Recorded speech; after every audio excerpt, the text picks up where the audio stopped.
ఈ movie dystopian జపాన్లో ప్రారంభమవుతుంది. ప్రభుత్వం జాతీయ శ్రేయస్సుగా పిలిచే ఒక చట్టాన్ని నియమించింది.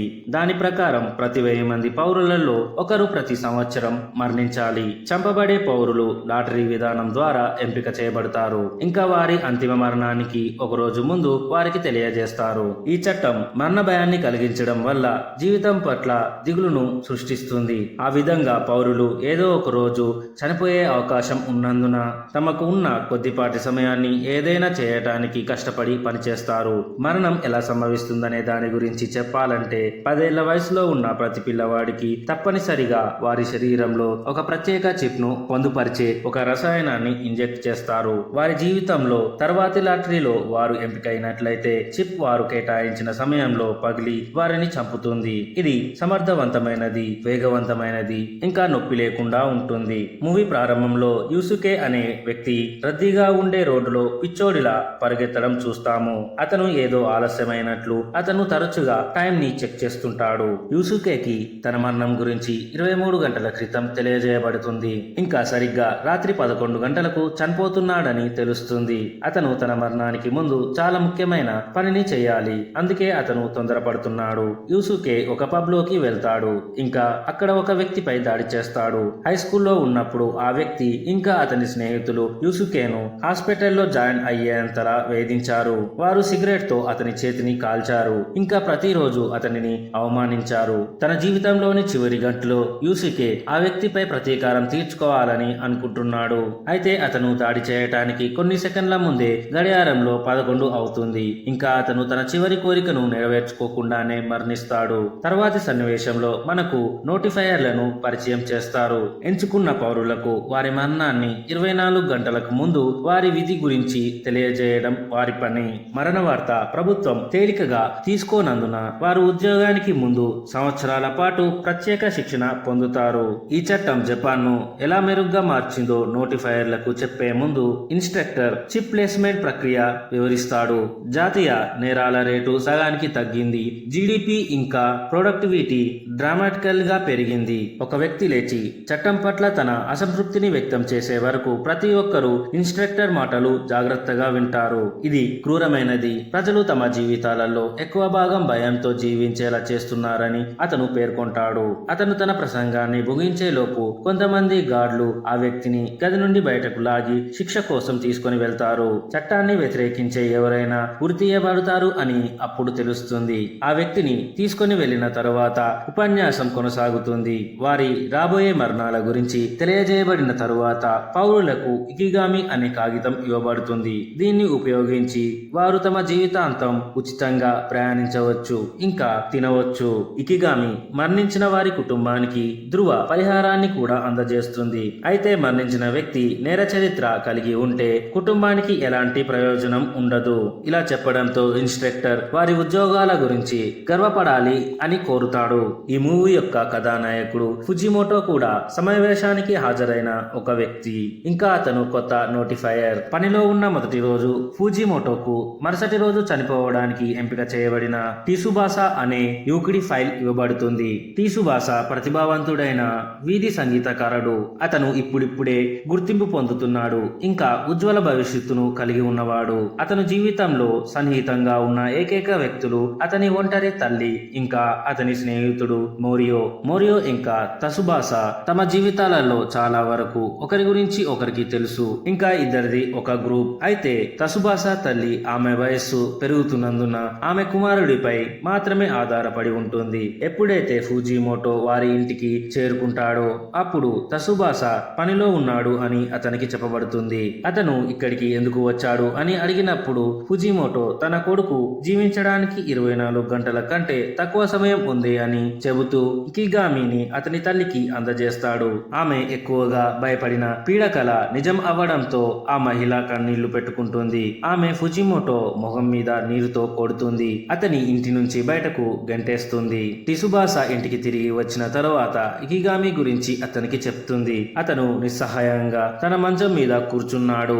ఇంకా అతను జీవితంలో గడిపిన అన్ని మంచి సమయాలను గుర్తు చేసుకుంటున్నాడు. అతనికి గుర్తుకు వచ్చే మొదటి ముఖం కొన్ని గంటల క్రితం అతను మోసం చేసిన అతని ప్రాణ స్నేహితుడు మోరియో. ఫ్లాష్ బ్యాక్ లో కొన్ని రోజుల క్రితం టిసుబాసా ఇంకా మారియోని ఒక రియాలిటీ షో నిర్మాత సంప్రదించినట్లు చూపిస్తారు. కానీ షోలో చేరటానికి అతను తన బెస్ట్ ఫ్రెండ్ ని వదులుకోవాల్సి వచ్చింది. అతను దాని గురించి ఆలోచించకుండా కాగితాలపై సంతకం చేస్తాడు. కానీ ఇప్పుడు అతని మరణం సమీపంలో ఉంది. అతను ఆ స్టూపిడ్ షోలో పాల్గొనడం కంటే తన స్నేహితుడిని కలవాలి అని అనుకుంటాడు. మరుసటి రోజు తసుబాసా ఖరీదైన రెస్టారెంట్ కు వెళ్లి తన ఇకిగామిని ఉపయోగించి ప్రత్యేక విందు ఆస్వాదిస్తాడు. భోజనం తర్వాత అతను మోరియో వద్దకు వెళ్లి అతను చేసిన పనికి క్షమాపణలు చెప్తాడు. మోరియో కోపం ఇంకా చల్లారలేదు. అందుకే అతను వినడానికి నిరాకరిస్తాడు. ఇంకా ఎక్కడ ఉండకుండా షోలో పాల్గొనడానికి ఇంకా చివరిసారిగా షో చేయడానికి తసుబాసా స్టూడియోకి వెళ్తాడు.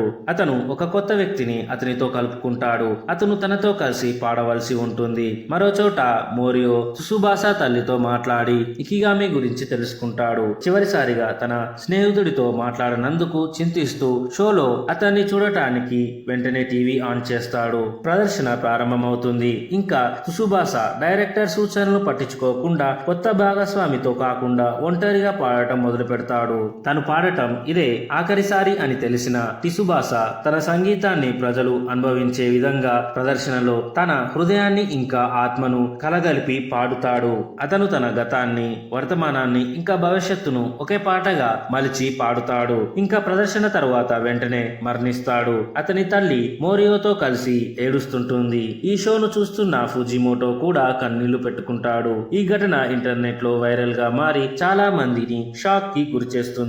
కజుకో అనే రాజకీయ నాయకురాలు ఈ మరణాన్ని అడ్వాంటేజ్ గా చేసుకొని రాబోయే ఎన్నికల కోసం తన ప్రచారాన్ని ప్రోత్సహించడానికి దానిని ఉపయోగించుకుంటుంది. ఇంతలో ఫుజిమోటోకి నవోకి అనే వ్యక్తి యొక్క రెండవ ఫైల్ అందజేయబడుతుంది. అతను ఆ వ్యక్తి ఇంటికి వెళ్తాడు. కానీ ఎవరూ తలుపు తెరవలేదు. అతను ఎప్పుడైతే బయలుదేరబోతుంటాడో అప్పుడు ఫుజిమోటో నవోకిని కిటికీలో నుంచి చూస్తాడు. అతను ఊహించలేని పనిని చేస్తున్నట్లు గుర్తిస్తాడు. అతను వెంటనే ఇంట్లోకి వెళ్లి సమయానికి నవోకిని కాపాడుతాడు. అయితే ఆ వ్యక్తి సంతోషంగా ఉండడు. అతను ఫుజిమోటోను కొట్టడం ప్రారంభించాడు. ఇంకా ఎప్పుడైతే ఎవరో డోర్ ఓపెన్ చేస్తారో అప్పుడు మాత్రమే ఆపేస్తాడు. అది మరెవరో కాదు, రాజకీయ నాయకురాలు కజుకో. ఆమె నవోకి తల్లి. అతను చనిపోబోతున్నాడు అని తెలుసుకున్న తర్వాత ఆమె కన్నీళ్లతో అతనిని కౌగిలించుకుంటుంది. అయితే అతను జాతీయ శ్రేయస్సు చట్టం కోసం తన్ను తాను త్యాగం చేసుకున్నందున ప్రచారంలో తనకు సహాయం చేయమని కోరుతుంది. తన తల్లి స్వార్థపరురాలు అని నయోకికి ఎప్పుడో తెలుసు. కానీ ఆ వాక్య అతనిని ఆశ్చర్యానికి గురి చేస్తుంది. అతను తన సహనం కోల్పోతాడు. ఇంకా అందరినీ తన గది నుండి బయటకు నెట్టేస్తాడు. ఫుజిమోటో తన కార్యాలయానికి తిరిగి వస్తాడు. ఇంకా జరిగిన విషయాల గురించి తన యజమానికి నివేదిస్తాడు. సమయం ఎక్కువగా వేస్ట్ చేయకుండా అతని యజమాని ఆ రోజు రెండో ఫైల్ ను అతనికి అందజేస్తాడు. బ్లైండ్ సిస్టర్ ఉన్న సాతోషి అనే వ్యక్తి గురించి అందులో ఉంటుంది. అతని తల్లిదండ్రులు చాలా కాలం క్రితం కారు ప్రమాదంలో మరణించారు. ఇంకా అది అతని సోదరి సకూరా దృష్టిని కూడా తీసివేసింది. సకూరా మైనర్ కావడంతో ఇంకా అన్నా చెల్లెలు అనాథలు కావడంతో ఆర్థికంగా చిక్కిపోయి విడివిడిగా ఉండవలసి వస్తుంది. ఆ రోజు సాతోషి తన చెల్లి నివాసానికి వెళ్లి ఒక పెద్ద కంపెనీలో మంచి ఉద్యోగం సంపాదించాను అని తనతో కలిసి ఉండమని ఆమెను కోరుతాడు. సకూరా తన అన్న మనీ లాండరింగ్ లో పాలు పంచుకుంటున్నాడు అని తెలిసి అనుమానంగా ఉంటుంది. కానీ సాతోషి ఆమెకు అతను అలాంటి జీవితాన్ని విడిచిపెట్టాను అని హామీ ఇచ్చిన తరువాత ఆమె అతనితో కలిసి వెళ్ళడానికి అంగీకరిస్తుంది. ఆ రోజు తర్వాత సాతోషి తన బాస్ అయిన గ్యాంగ్ స్టార్ వద్దకు వెళ్తాడు. అతను తన పని గురించి తన సిస్టర్ కి అబద్ధం చెప్తాడు కాబట్టి అతని నుండి సహాయం తీసుకుంటాడు. మరొక చోట కజుకో తన కుమారుడి మరణాన్ని తన తదుపరి ప్రసంగంలో ఉపయోగించుకుంటుంది. ప్రజలు తన పట్ల సానుభూతి చూపుతారు అని ఇంకా ఆమెకు ఓట్లతో వర్షం కురిపిస్తారు అని. నయోకి ప్రసంగాన్ని చూస్తూ ఆవేశంతో రగిలిపోతాడు. మరణ భయం ఇంకా అతని తల్లి పట్ల ద్వేషం అతని రక్తం కోసం ఆకలితో ఉన్న ఉన్మాదిగా మారుస్తుంది. అతని గది బయట ఉన్న అతన్ని ప్రేమించే తండ్రి రోజంతా తనతో కలిసి గడపమని వేడుకుంటున్నాడు. ఎప్పుడైతే అతను తన కొడుకును చెక్ చేయడానికి డోర్ ఓపెన్ చేస్తాడో అప్పటికే నయోకి కిటికీలో నుంచి వెళ్లిపోయి ఉంటాడు. అతను తన మొదటి లక్ష్యం కోసం వీధుల్లో ఉంటాడు. అప్పుడే అతను ఒక పోలీసును చూసి అతన్ని కొట్టి చంపి ఆపి గన్ తీసుకొని పారిపోతాడు. ఆయుధాన్ని ఉపయోగించి అతను హత్యలు చేయడానికి వెళ్తాడు. ఫుజిమోటో కూడా హిట్ లిస్ట్ లో ఉండే అవకాశం ఉన్నందున జాగ్రత్తగా ఉండాలి అని అతన్ని హెచ్చరిస్తారు. మరుసటి రోజు ఉదయం సాతోషి తనకు ఇంకా తన సోదరికి ఒక ఇల్లు కొంటాడు. అతను కొత్త జీవితాన్ని ప్రారంభించాలి అని, ఇంకా సకురా కాలేజీకి వెళ్ళడానికి సహాయం చేయడానికి ఉత్సాహంగా ఉంటాడు. అదే సమయంలో ఫుజిమోటో అతనికి 24 గంటలు మాత్రమే జీవిస్తాడు అని తెలియజేయడానికి అతని తలుపు తడతాడు. ఎవరు తలుపు తీయకపోవడంతో అతను తలుపు వద్ద ఒక నెంబర్ ను ఉంచి వెళ్తాడు. ఇంటికి తిరిగి వచ్చిన సాతోషి ఆ నెంబర్ కి కాల్ చేయగా అతనికి కఠోరమైన నిజం తెలుస్తుంది. తన ఆశలు కలలు చెదిరిపోవడంతో నిరాశతో గోడకు ఉన్న అద్దం పగలగొడతాడు. తరువాత అతను సకురాను కలవడానికి వెళ్తాడు. కానీ నోటీస్ గురించి ఆమెకు చెప్పడు. బదులుగా అతను మరణించిన వెంటనే తన కళ్ళను ఆమెకు దానం చేయాలి అని నిర్ణయించుకున్నాడు. తన వల్ల తన చెల్లికి కనబడితే సంతోషి చివరి దాకా సంతోషంగానే ఉంటాడు. కానీ అతను చనిపోతాడని ఆమెకు తెలిస్తే సర్జరీ చేయించుకోవడానికి ఆమె ఎప్పటికీ అంగీకరించదని కూడా అతనికి తెలుసు. హాస్పిటల్లోని డాక్టర్స్ ఇంకా సిబ్బంది అతని ఈ రహస్యంగా ఉంచడానికి అంగీకరిస్తారు. మరుసటి రోజు ఉదయం సంతోషి మరణించిన 1 గంట తరువాత ఆపరేషన్ చేయాలి అని వారు నిర్ణయించుకుంటారు. ఈలోగా ఫుజిమోటో సంతోషి లొకేషన్ ని కనుక్కొని అతనికి ఇకిగామి పేపర్స్ ఇవ్వడానికి హాస్పిటల్ కి వెళ్తాడు. వారు మాట్లాడుకుంటున్నప్పుడు సకురా వారి సంభాషణ యొక్క చివరి భాగాన్ని విని సంతోషిని ఇకిగామి తన కోసమా అని అడుగుతుంది. ఫుజిమోటో తనని సంతోషి అనే వేరొకరి బదులు అతను తికమక పడ్డాడు అని అబద్ధం చెప్తాడు. ఇకిగామి మరణం ఇంకా ఆమె ఆపరేషన్ జరుగుతుండడం వల్ల అతను అబద్ధం చెప్తున్నాడు అని సకురా గ్రహించింది. మరుసటి రోజు ఉదయం 10 గంటల తర్వాత మాత్రమే ఆమె సర్జరీ చేయించుకుంటానని ప్రామిస్ చేస్తుంది. ఎందుకంటే ఆమె తన బ్రదర్ ని చనిపోకుండా చూసుకోవాలి అని. అది సాధ్యం కాదని తెలిసినప్పటికీ సాతోషి ఆమెకు నమ్మకంగా వాగ్దానం చేస్తాడు. ఆమె తన దగ్గర లేనప్పుడు అతను తన ప్రశాంతతను కోల్పోతాడు. ఇంకా తన ప్రణాళికను నాశనం చేసినందుకు ఫుజిమోటోపై దాడి చేస్తాడు. ఫుజిమోటో తోడబుట్టిన వారి పట్ల చెడుగా ఆలోచించేవాడు. వారికి సహాయం ఏమీ చేయలేదు. ఆఫీస్ కి తిరిగి వస్తుండగా రైల్వే స్టేషన్ లో నవోకిని గమనిస్తాడు. అతని చెయ్యి దాచుకున్న తీరును చూస్తుంటే గన్ పట్టుకున్నట్లు ఉంటుంది. అతని వల్ల ఎక్కువగా నష్టం జరగకుండా ఆపడానికి ఫుజిమోటో అతనిని అనుసరిస్తూ ఎన్నికల కార్యాలయం వరకు చేరుకుంటాడు. అక్కడ కజుకో చివరి ప్రచార ప్రసంగం చేస్తుంటుంది. కజుకో తన కొడుకు జనాల మధ్యలో ఉన్నాడు అని గమనించి అతను తనకు మద్దతుగా వచ్చాడు అని ఊహిస్తుంది. అతనికి సరైన షూట్ ని అందించడానికి అతనికి మార్గం కల్పించాలి అని ఆమె ప్రజలను అడుగుతుంది. ఫుజిమోటో అతనిని ఆపడానికి తన శాయశక్తులా ప్రయత్నిస్తాడు. కానీ ఆ జనాల మధ్యలో అతను అతని వరకు చేరుకోలేడు. అకస్మాత్తుగా నయోకి తన తల్లిపై కాల్పులు జరుపుతాడు. కానీ షూట్ మిస్ అవుతుంది. ప్రతి ఒక్కరూ తమ ప్రాణాల కోసం పరిగెత్తడం ప్రారంభించడంతో గందరగోళం ఏర్పడుతుంది. నవోకి ఆమెను మళ్ళీ షూట్ చేసే అవకాశం ఉంది. కానీ అప్పుడే తన 10 ఏళ్ల వయసులో చిప్ ను పొందుపరచకుండా ఆపడానికి ఆమె ప్రయత్నించిన సమయాన్ని అతను గుర్తు చేసుకున్నాడు. ఆమె స్వయంగా రాజకీయ నాయకురాలిగా మారే వరకు జాతీయ శ్రేయస్సు చట్టంకి వ్యతిరేకంగా స్వరం విప్పింది. నవోకి చివరకు తన గన్ని కిందకు దింపుతాడు. కానీ ఆ సమయంలోనే ఒక పోలీస్ అతన్ని కాల్చి చంపేస్తాడు. అతని తండ్రి అతన్ని పట్టుకోవడానికి పరిగెత్తుతాడు. ఇంకా అతనిని దగ్గరగా పట్టుకొని అతని మరణానికి సాక్షిగా ఉంటాడు. ఫుజిమోటో చాలా దూరం నుండి ప్రతి విషయాన్ని గమనిస్తాడు.